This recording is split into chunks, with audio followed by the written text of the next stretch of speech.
오늘 말씀을 보니 계속 낳고가 나옵니다. 사실은 이 말씀을 준비하면서 너무 재미없어 하시면 어떡하나 하고 사실은 걱정을 많이 했습니다. 물론 우리가 말씀 한마디 한마디에 모든 의미가 다 있음을 우리는 다 알고 있습니다.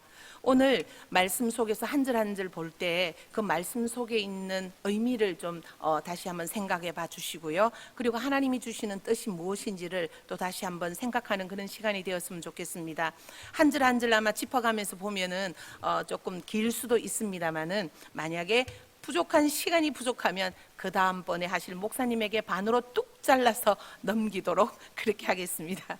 자, 오늘 말씀 29장 31절에서 35절의 본문은 결혼할 당시부터 동생 라헬과 달리 남편 야곱으로부터 사랑을 받지 못한 레아를 하나님께서 그를 긍휼히 보시고 자비를 베푸사 그녀의 태를 여심으로 4명의 아들을 출산하는 사실을 보도하고 있는 부분입니다.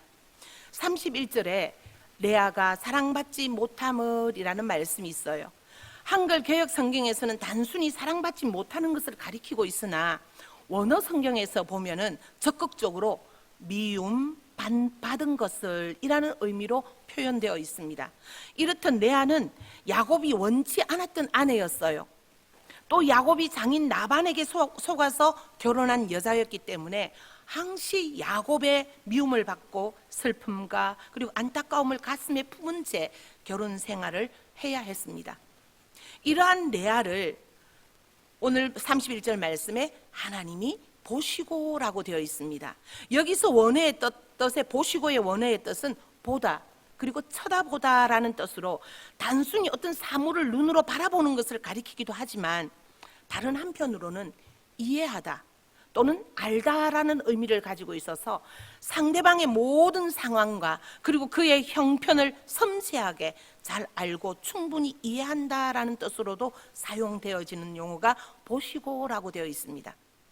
따라서 본절에서 여호와 하나님이 레아를 보셨다는 말은 레아가 야곱으로부터 당하는 괄시와 미움을 보시고 그녀의 어렵고 그리고 슬픈 처지를 하나님께서 이해해 주셨다라는 의미입니다.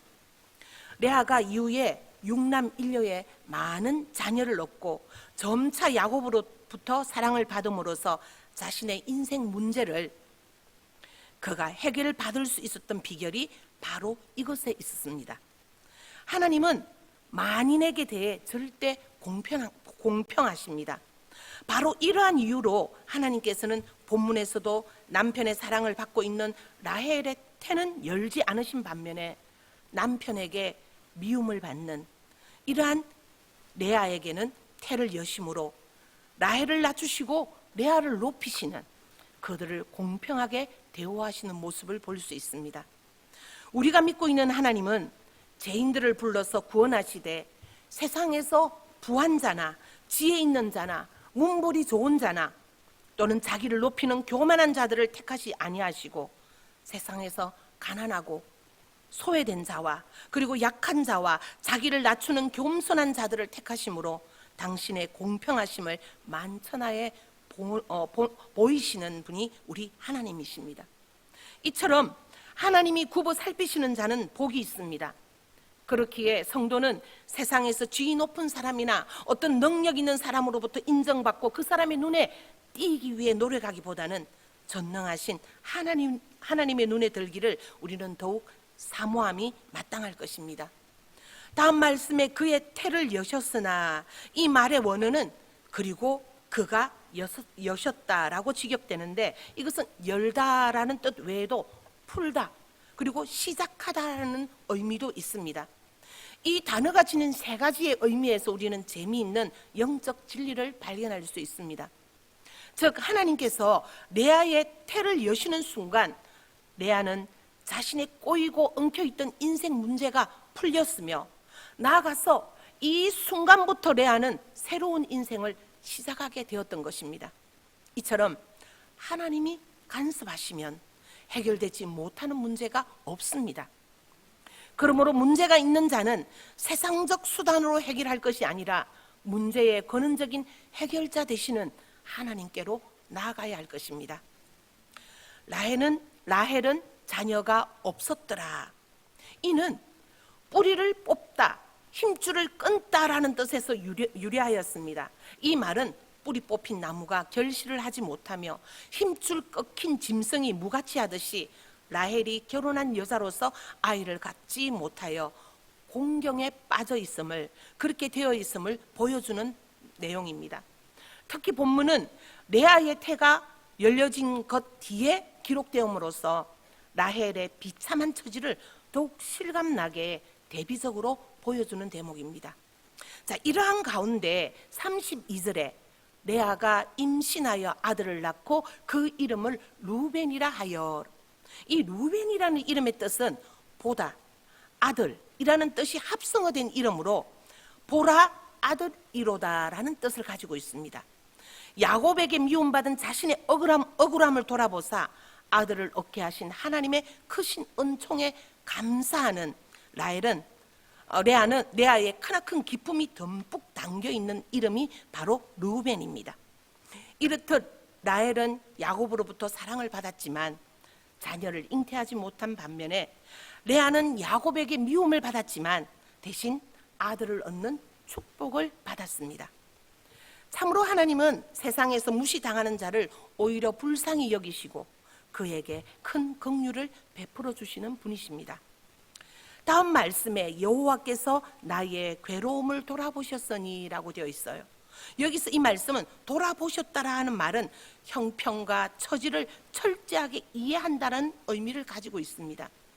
여기서 레아는 자신이 아들을 얻고 인생의 소망을 가지게 된 이유가 바로 하나님께서 자신의 처지를 살펴주시기 때문이라고 고백하고 있는 것입니다. 이처럼 참 신앙이란 모든 일의 배후에 하나님의 은혜가 있음을 발견하고 감사하는 데서부터 시작됩니다.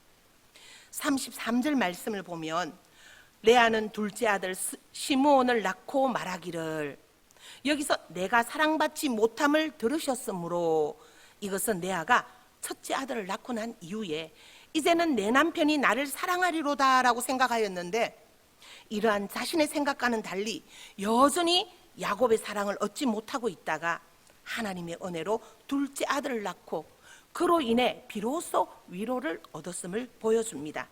그의 이름이 시므온입니다. 이 시므온의 이름은 뜻은 듣다, 주의하다, 이해하다라는 뜻을 가진 이름으로 들으심이라는 의미입니다. 레아가 야곱에게서 낳은 둘째 아들의 이름인 시므온은 곧 레아의 신앙 고백이지요. 레아는 시므온을 잉태하여 출산한 것이 하나님을 향한 자신의 기도 응답으로 이해하고 이를 고백하는 이름을 지었습니다. 우리 성도들 역시 이런 기도의 응답의 체험과 확신이 있는지 스스로 한번 돌아보아야 하겠습니다.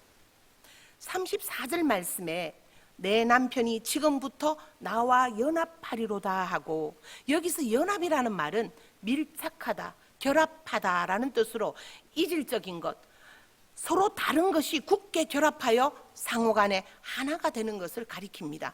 따라서 연합하다라는 말은 부부로서 서로 사랑하고 긴밀한 관계가 지속될 것이라는 의미를 갖습니다.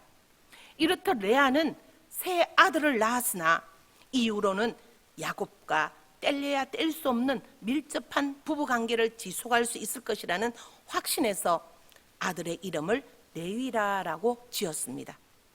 지금부터라는 말은 바로 이 순간부터라는 뜻으로 레아는 지금 이 순간부터 자신의 운명이 바뀌었음을 감격에 겨워서 고백하고 있는 것이 바로 오늘 이 아들의 이름입니다. 훗날 이 레위 지파는 연결하다, 연합하다라는 그 이름의 뜻이 보여주듯이 실제로 범죄한 이스라엘 백성들이 거룩하신 하나님께로 나와 제사함을 받고 그리고 하나님과 신령한 교제를 나눌 수 있는 길을 제시하는 제사장들의 직분을 감당하게 된 것이 레위 지파입니다. 35절 말씀에 내가 이제 여호와를 찬송하리로다, 감사와 찬양의 말을 하게 하다라는 의미이며 여기서는 찬송하다, 찬양하다, 감사하다라는 의미를 지니고 있습니다. 야곱으로부터 줄곧 미움을 받던 레아는 야곱을 통해서 4명의 아들을 얻게 되자 그 기쁨과 벅찬 감격을 주체할 수 없어 여호와를 찬양하며 그 아들의 이름을 찬송하리로다라는 뜻의 유다로 지었습니다. 이런 찬양의 응답이라도 하듯이 하나님은 유다 지파를 통해 영원토록 찬양받기에 합당하신 구세주 그리스도를 이 세상에 유다 지파를 통해서 보내주십니다. 그리고 레아에게 출산이 멈추었더라라는 말씀이 있습니다. 여기서 멈추다는 뜻이지만 이 외에도 히브리어로는 뭐뭐까지 멈추다라는 의미를 가지고 있답니다. 즉 일정한 시점이 이를 때까지 중지되었다는 의미로 보는 편이 더 정확할 것입니다. 왜냐하면 레아는 4명의 아들을 낳고 그리고 그의 시녀 실바를 통해서 2명의 아들을 낳은 뒤 다시금 그 레아는 2남 1녀를 더 낳는 것을 우리는 봅니다. 30장에서 1절 그의 언니를 시기하여라고 되어 있습니다. 여기서 시기하여는 원어에는 투기하여라는 강한 의조로 되어 있습니다. 마음속에 어떤 질투심만을 나타내는 것이 아니라 그 질투로 인한 흥분된 감정이 성을 내는 등 외적으로 표현을 드러내는 것까지 의미하는 아주 강렬한 그런 표현입니다. 라헬은 자신은 자식을 한 명도 낳지 못한 반면에 그 언니 레아는 출산을 거듭함으로 인해서 라헬은 모든 사람이 알 수 있을 만큼 불쾌한 감정을 외부로 발산하여 하는 것을 우리는 보여줍니다. 적어도 여호와 신앙을 가진 라헬이었다면 이 같은 불타는 투기를 바라기 전에 먼저 하나님 앞에 조용히 무릎을 꿇어야 옳았습니다. 왜냐하면 인간의 생사화복을 주관하시는 분은 하나님이시며 하나님의 역사하심이 있다면 불이면 전혀 문제가 되지 않았기 때문입니다. 그러나 불행히 라헬은 이러한 성숙한 신앙을 가지지 못했습니다. 그렇지 아니하면 내가 죽겠노라라고 이렇게까지 말을 하는 라헬입니다. 이는 상대방을 위협하는 말인 동시에 단 한 명의 자녀도 얻지 못한 여인으로서의 극심한 수치심을 나타내는 그런 표현입니다. 죽겠노라, 이것을 직역하면 그녀는 이미 죽었다입니다. 이는 자식을 낳지 못하는 여자는 죽은 것과 다름없다는 것을 강조하고 있는 내용입니다. 뿐만 아니라 내가라는 말을 붙여서 바로 내가 죽은 그 여자이다라는 사실을 밝히고 있습니다. 이는 자식 낳기 경쟁에서 실패함으로 인해 남편의 사랑도 빼앗기고 또 무엇보다도 언약의 후손의 어머니가 되는 특권을 상실한 라헬의 절박한 상황과 그리고 자녀를 얻지 못하면 자신의 삶도 끝이라는 결연한 그녀의 의지를 잘 반영해주고 있는 대목입니다. 라헬의 이 말에 야곱이 이렇게 대응합니다. 2절 말씀에 성을 내어라고 되어 있습니다. 이 성을 낸다는 것은 불타다, 뜨거워지다라는 뜻으로 코숨을 거세게 몰아내듯 하는 극렬한 분노를 뜻하는 말로 뜨거운 콧김을 내뿜으며 화가 불붙어서라는 의미로 나타납니다. 야곱의 분노는 정당한 측면이 있는 것도 사실입니다. 왜냐하면 라헬은 지금 조급할 뿐 아니라 더 나아가서는 전능하신 하나님을 의지하지 못하는 불신앙의 상태에 놓여 있음으로써 인간의 능력 이상의 것을 자기 남편에게 요구하는 잘못을 범하고 있기 때문입니다. 하지만 야곱이 이처럼 불같이 화를 내는 것은 결코 바람직하지 않아 보입니다. 그는 믿음 없는 아내 라헬을 차근차근 설득하기보다는 화부터 내는 실로 언약의 계승자답지 못한 불경건함을 드러낸 것입니다. 그리고 이렇게 대답합니다. 그대를 임신하지 못하게 하시는 이는 하나님이시니라고 말하고 있습니다. 이것을 직역을 하면 이는 자궁의 태의 열매를 그가 너에게서 억제하셨기 때문이다 이 말입니다. 야곱의 말 속에서는 언약의 후손의 뿌리 깊은 신앙이 깃들어 있는 것이 사실입니다. 즉 하나님만이 생명을 주관하시며 그분을 통해서 자녀가 주어진다는 그런 믿음의 말이지요. 하지만 본문에 쓰여 야곱과 라헬의 상황은 지금 서로에게 화를 내며 싸우고 있는 상태이기 때문에 야곱이 고귀한 믿음의 고백을 하고 있다기보다는 모든 문제의 원인을 하나님께로 돌리고 있다고 보는 편이 타당한 겁니다.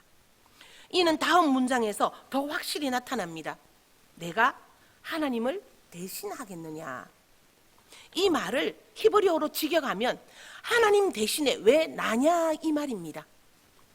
이를 풀이하면 따질 일이 있으면 하나님께 따질 일이지 왜 하나님 대신 나한테 와서 성을 내고 있느냐라는 뉘앙스를 가집니다. 이는 부부싸움 가운데 모든 책임을 하나님께 넘기는 회피의 행위인 것입니다. 지금까지 야곱의 삶 속에서 도피와 속임의 삶을 살아온 것을 고려해 볼 때 야곱의 입에서 자연스럽게 튀어나올 수 있는 말임을 알 수 있습니다. 이러한 야곱에게 라헬이 요구합니다. 3절 말씀에 내 여종 비라에게로 들어가라 라고 되어 있습니다. 원어 히브리어 원어 성경에서는 들어가라에 해당되는 말은 성관계를 가지라라는 뜻의 완곡한 표현입니다. 또 이것이 명령형이기 때문에 라헬이 성을 내는 중에 자기 남편 야곱에게 명령조로 말하며 달려들고 있는 모습을 우리는 상상해 볼 수 있습니다. 따라서 그 글 전체가 담고 있는 뜻을 살려 번역하면 다른 말할 것 없이 여기 내 여종 비랄에게로 들어가시오 이 말입니다. 시기와 투기에서 비롯된 라헬의 이러한 제안은 야곱으로 하여금 첩을치 않은 잘못을 범하게 하였습니다. 그런 의미에서 라헬은 남편 야곱의 신앙을 태복케 하는 여성이라 할 수 있습니다. 이처럼 인간의 시기와 투기는 자신의 신앙에 큰 손상을 입힐 뿐 아니라 더 나아가 주위 사람들에게도 치명적인 피해를 줍니다. 그리고 그가 아들을 낳아 내 무릎에 두리니, 원문으로 직역하면 그리고 그녀는 나의 무릎들 위에 아이를 낳을 것이다 이런 표현입니다. 이는 자기 아들로 입양하여 드린다라는 의미가 내포된 히브리어의 표현입니다.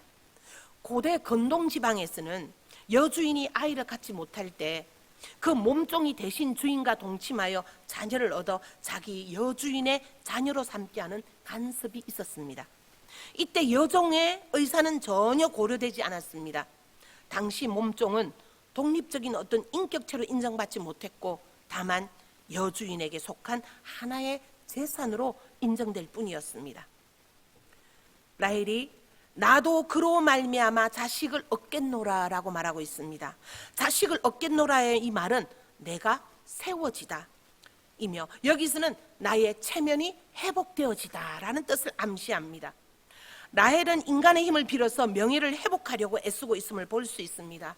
뿐만 아니라 그 인간적 수단을 라헬이 얼마나 맹신하고 있는지가 잘 나타나고 있습니다. 이러한 모습은 라헬에게만 국한된 모습은 아닙니다. 바로 제된 인간의 전형적인 모습이죠. 믿음의 백성은 하나님으로부터만 참된 명예가 찾아옴을 우리는 알아야 합니다. 4절 말씀은 자신의 무릎에 자식을 안치고자 하는 라헬의 진념은 끝내 비정상적인 편법을 사용하여서 자식 만들기에 들어갑니다. 그런데 문제는 이러한 라헬의 불신앙적인 노력에 대해 야곱은 순순히 그 요구를 받아들였다는 사실입니다. 이를 두고 어떤 이들은 당시 야곱이 하나님께 대한 신앙이 부족하였으며 아내를 위로할 능력이 없었던 상태였다라고 말하고 있습니다. 만약 당시 야곱의 믿음이 성숙했었다면 그는 아내와 더불어 하나님 앞에 나아가 기도했어야 옳았습니다.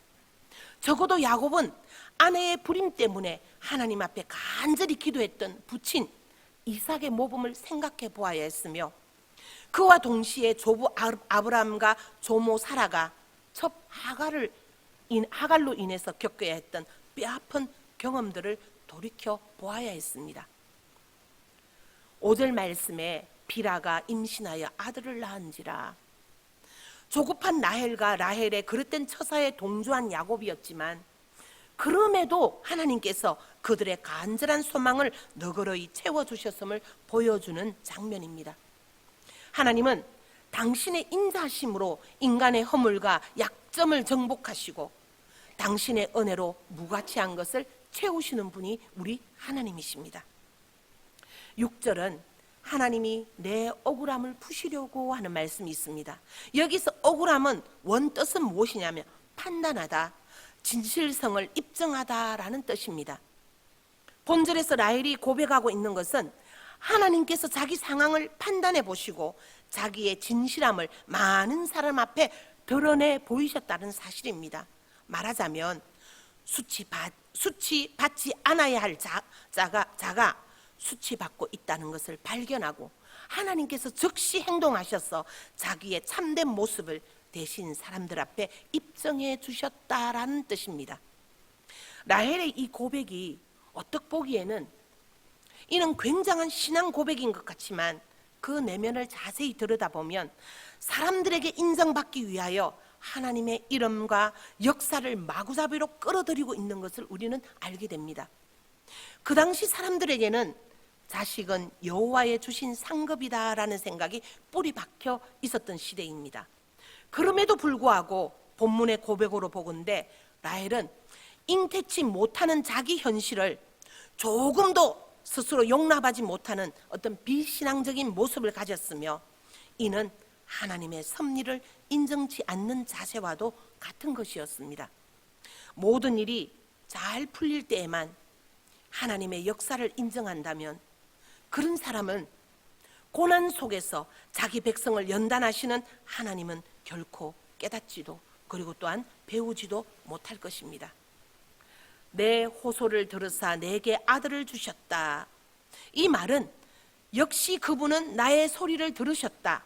그리하여 그분은 내게 아들을 주셨다. 이 말입니다. 앞 문장에 이어 라헬은 계속해서 하나님의 역사를 빌어서 사람들 앞에서 자기의 명예를 세우려는 노력을 기울이고 있습니다. 어떤 이들은 라헬의 고백이 감사의 기도라고 말하지만 본문의 표현을 자세히 살펴보면 그가 나를 또는 그가 나에게라는 형태를 가져서 자기를 쳐다보고 있는 자들에게 하나님과 자기 사이의 관계를 입증해 보이려는 어떤 웅변과도 같은 말투임을 우리는 알 수 있습니다. 또한 이삭을 생각해 보십시오. 이삭이 아이를 낳기 위해서 리브가를 위해 기도했던 것과 또한 한나가 아이를 낳기 위해 엘리 제사장 앞에서 술 취한 여인으로 오해받을 만큼 기도했던 것과는 대조적으로 라헬은 남편 야곱에게 성을 내며 소리치는 행동을 서슴지 않고 했던 것을 미루어 보아 본문에 나오는 내 소리는 결코 기도의 간절한 소리가 아니라 나의 억울한 소리로 이해해야 할 것입니다.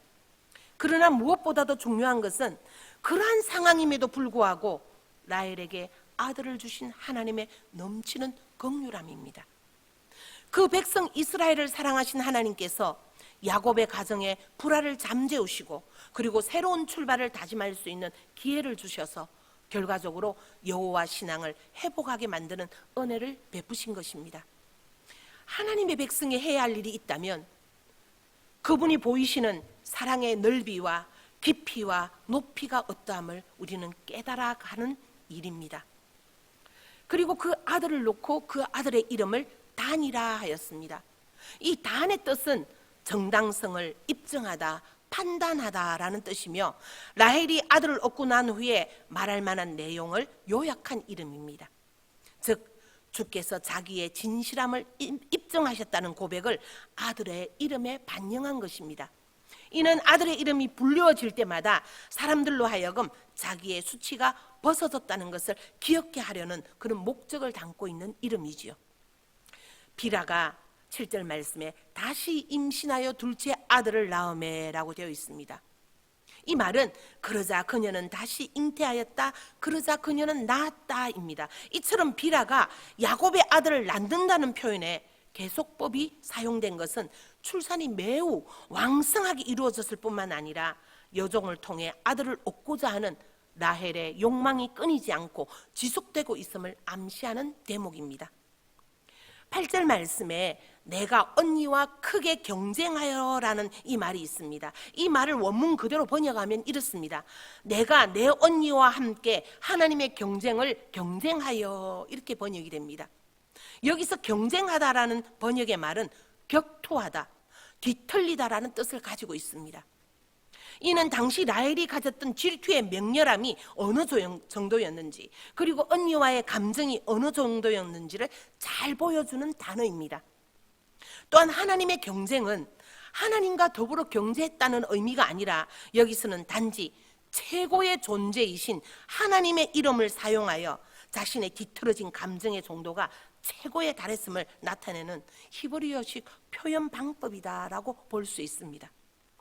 본문은 라헬이 여종 빌하의 두 번에 걸친 출산으로 언니 레아에 대한 질투와 경쟁의 마음을 깔아앉히게 된 것과 모든 상황이 자기에게 유리하게 끝난 것을 보고 안도하는 라헬의 심정을 보여주고 있습니다. 자신이 언니와 심하게 다툰 것을 오히려 자랑 삼아 얘기하는 라헬의 모습 속에서 우리는 하나님의 아픈 가슴을 느낄 수 있어야 합니다. 하나님의 심정은 아마도 질투로 인해 인류 최초의 살인을 불러왔던 가인을 보실 때나 지금 경쟁적인 제약을 저질렀던 라헬을 보실 때 가졌던 것과 별반 다르지 않을 것이라 생각합니다. 그리고 라헬은 이겼다라고 합니다. 이 이겼다는 압도하다, 승리자가 되다라는 뜻이며, 이는 언니를 누른 라헬의 심정을 반영한 말입니다.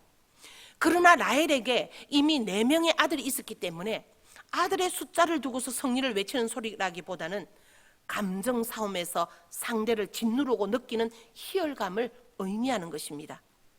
그러나 이는 무엇이 참된 승리인지를 모르는 인간의 어리석은 모습을 단적으로 보여주는 표현입니다. 압도하다, 승리자가 되다라는 뜻의 납달리의 이름을 붙였습니다. 언니와의 싸움에서 이긴 것을 지속적으로 기억하기 위해 불린 이름입니다. 납달리의 이름이 불려질 때마다 라헬은 승리를 기억하는 반면에 레아는 다시금 패배에 대한 성 감정을 새기게 되었을 것입니다. 라헬과 레아 사이에 새로운 질투의 불씨가 되는 것이었습니다. 오늘 9절 말씀에서 레아가 자기의 출산이 멈춘 것을 보고라고 되어 있습니다. 출산이 멈춤은 문자적으로 그녀가 아기 낳는 것으로부터 가만히 서 있다라는 표현입니다. 우리의 한글의 성경에 있는 말씀하고 히브리의 원문에 있는 성경 말씀의 표현들이 많이 다른 것을 볼 수 있습니다.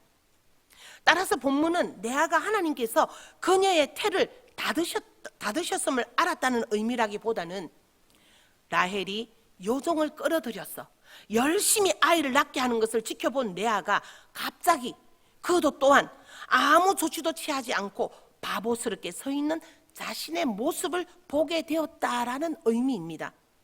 그리하여 레아가 동생 라헬의 성급하고 어리석은 행동을 그대로 답습하는 장면이 나옵니다. 그의 시녀 실바를 데려다가 라헬과 레아는 이처럼 경건치 못한 경쟁의식을 가지고서 자녀 출산에 혈안이 되어 있습니다. 이러한 상황 가운데 우리가 본장에서 한 가지 간과할 수 없는 사실은 이러한 자매 간의 저속한 경쟁에서 보여준 남편 야곱의 태도입니다. 그는 아내들의 경쟁의식을 잠재우기보다는 오히려 그것을 방조하였고 아내들의 의지에 의해 움직임으로써 두 자매 간의 불화와 긴장관계를 더욱 고조시키고 있는 것을 봅니다. 그러나 놀라운 것은 이러한 인간적 부족과 실수에도 불구하고 우리 하나님은 야곱의 가정을 통하여서 당신의 거룩한 나라를 조용히 준비해 가셨다는 사실입니다. 이처럼 하나님은 오늘도 허물과 죄가 많은 인간들을 지켜보시며 그들의 삶 속에서 당신의 거룩한 계획을 성실히 추진해 가고 계십니다. 10절 말씀으로 보면 레아의 시녀 실바가 아들을 낳음했습니다. 히브리에서는 아이를 출산하는 데 앞서 임신 사실을 먼저 기록하는 것이 일반적입니다. 그리고 야곱의 자녀를 출산하는 데 있어서도 계속 이런 일반적인 기록 방법이 지켜졌습니다. 그러나 본절과 12절에서는 잉태 사실을 생략하고 바로 출산 사실만을 기록하고 있습니다. 이러한 기록 방식은 출산 경쟁이 매우 치열하였음을 암시해주는 대목입니다. 우리는 11절에 그리하여 갓을 놓게 되는 것을 봅니다. 복되도다 그리고는 갓이라 하였으며 라고 되어 있습니다. 갓은 그 이름의 뜻은 행운 그리고 복됨이라는 뜻입니다. 이 말은 실바를 통해 새롭게 아이를 얻은 레아의 기쁨이 매우 크고 만족스러웠음을 시사해 주는 것입니다. 우리는 12절 말씀에 레아의 시녀 실바가 이 실바의 신분이 레아의 시녀인 것을 굳이 밝히는 것은 비록 실바가 낳은 아이지만 그 아이는 레아에게 속했기 때문입니다. 11절에 이어 13절에서도 나오는 바와 같이 실바가 낳은 아들 이름을 레아가 지어준 것도 이러한 이유 때문이죠. 이름을 짓는 것은 이름을 짓는 자가 그 아이에 대하여 절대 권한을 갖고 있음을 보여주는 것입니다. 오늘 마지막 13절 말씀입니다. 기쁘도다 하고 그 이름을 아셀이라고 지었습니다.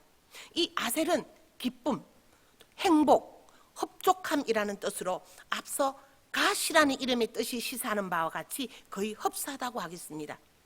당시 레아의 감정이 시녀 실바를 통하여 계속 아들을 얻었으므로 지극히 흥분되고 만족스러웠음을 보여주고 있습니다. 성도 여러분, 본문의 레아와 라헬의 출산 경쟁은 본래 두 사람의 시기와 질투에서 비롯되었습니다. 하지만 하나님은 이러한 인간들의 허물까지도 그의 오묘한 섭리를 통해 당신의 뜻을 이루는 방편으로 사용하사 이스라엘의 12지파의 근간을 이루는 역사를 이루십니다. 우리는 여기서 우리가 부족하고 연약하지만 하나님에 의해 사용될 수 있는 근거를 발견할 수 있습니다. 오늘 본문은 우리에게 주는 영적 교훈을 살펴본다면 첫째는 하나님의 약속은 택한 백성의 허물과 연약함에 관계없이 성취된다는 것입니다. 성도 여러분, 인간의 허물이 도리어 거룩하신 하나님의 뜻을 이루게 되었으니 이 얼마나 놀라운 일입니까? 악은 그 자체로는 어떤 경우에도 거룩하신 하나님의 뜻을 이루는 방편이 될 수 없습니다. 따라서 인간의 허물 또한 어떤 경우에도 정당화될 수 없습니다. 인간의 허물은 공의로우신 하나님의 징벌을 받아 마땅한 것이지요. 그러나 여기서 라헬의 시기와 질투로 촉발된 출산 경쟁이 하나님의 뜻을 이루는 방편이 된 것은 바로 약속에 신실하신 하나님께서 당신의 약속을 이루시기 위해서 택한 백성의 허물까지도 하나님의 오묘한 섭리를 통해 당신의 뜻을 이루는 방편으로 사용하셨기 때문입니다. 우리는 두 번째 영적 교훈을 살펴본다면 투기하지 말아야 한다는 것입니다. 투기는 다른 사람을 원망하게 합니다. 미워하게 합니다. 그리하여 투기는 결국 한 가정이나 공동체가 불화하고 갈라지게 하는 독소가 되는 것입니다. 참으로 투기는 작게는 투기를 품은 개인을 비롯하여 크게는 그가 속한 공동체 전부를 파괴시키는 죄 중에서도 아주 무서운 죄입니다. 잠언 기자는 부는 잔인하고 노는 창수하거니와 투기 앞에야 누가 서리오라는 말씀을 하였습니다. 참으로 투기의 해악성을 잘 경고하고 있는 말씀이죠. 투기하는 마음은 불 같아서 사람이 한번 투기에 사로잡히면 걷잡을 수 없습니다. 그리하여 투기는 자신도 망하고 남도 망하게 하는 것입니다. 그런즉 성도 여러분, 우리는 오늘 본문의 교훈처럼 투기하지 맙시다. 다른 사람이 잘 되면 함께 기뻐해주고 축하해 줍시다.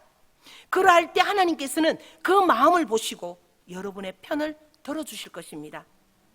오늘날 우리가 하나님의 백성이 된 것도 오로지 하나님의 은혜의 결과입니다. 우리처럼 미천한 자를 택하신 당신의 거룩한 백성으로 삼아주신 하나님의 은혜에 우리는 감사하며 하나님께서 우리를 택하신 목적에 부합하는 삶을 살도록 우리는 최선의 노력을 다하며 살아야겠습니다. 기도드리겠습니다.